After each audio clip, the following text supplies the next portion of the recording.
I think that there's a scene setter here that I want to actually talk about first. This is the first African president state visit since 2008. That should That's really right. set the tone for how important this is. The fact that Kenya has been chosen for this really underscores the role that Kenya is playing on the continent, and that Kenya also playing a more global leading role, particularly with the announcement today that it will be a non-NATO security partner for the U.S. So this is a big deal. It's a pivot for us in a big way that we needed to make. We are behind the curve in terms of our engagement with Africa on a consistent level. We're seen as being episodic, only coming to the region when we need something. And I think this message that we see you, we hear you, we see you as an equal partner and a strategic partner that Biden is doing during this visit is extremely important. If you're with us on Bloomberg TV, you see the East Room at the White House decked out and ready for these two leaders. When they speak, we'll bring the conversation with you. And Madam Ambassador, I'll apologize in advance if our conversation is interrupted.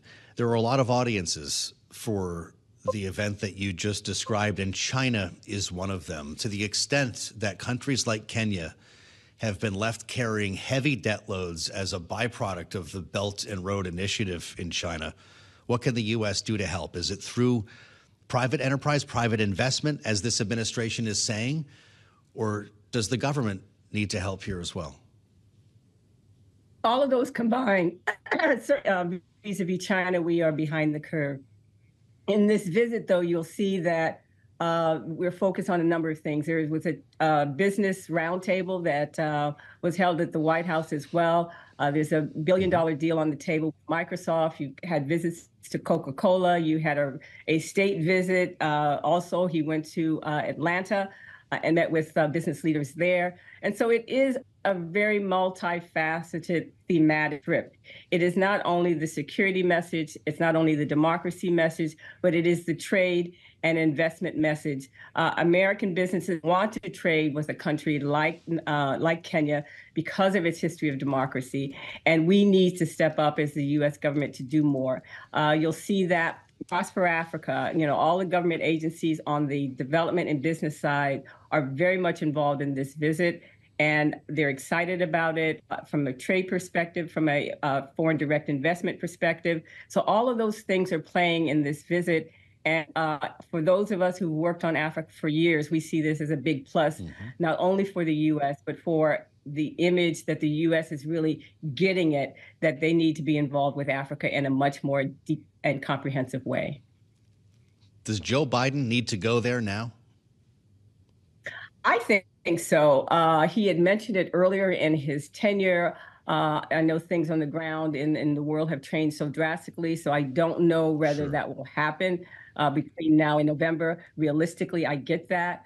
But the fact that this state visit, I said, when you look at the time period, 2000, time where generations have come into leadership on the continent, not only just in business, but in politics. And we've been left out of that because we haven't shown the consistency that China has.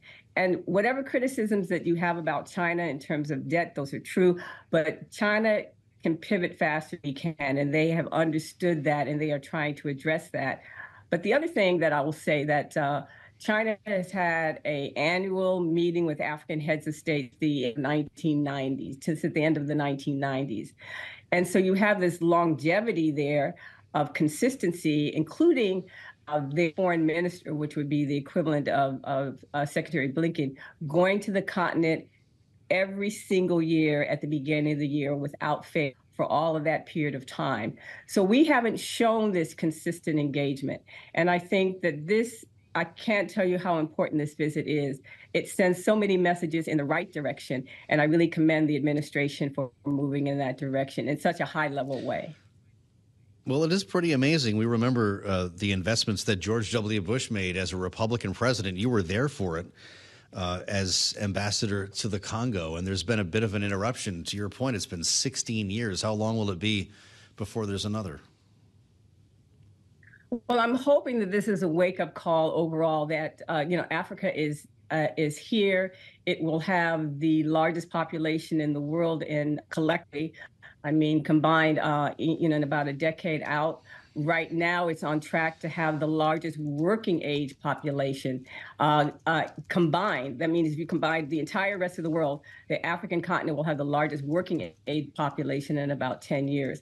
And so when I lecture about, I talk to students and people interested in Africa, even from the American perspective, where do you think your markets are going to be?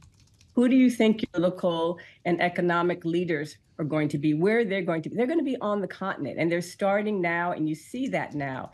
And it's commendable that the Biden administration has recognized that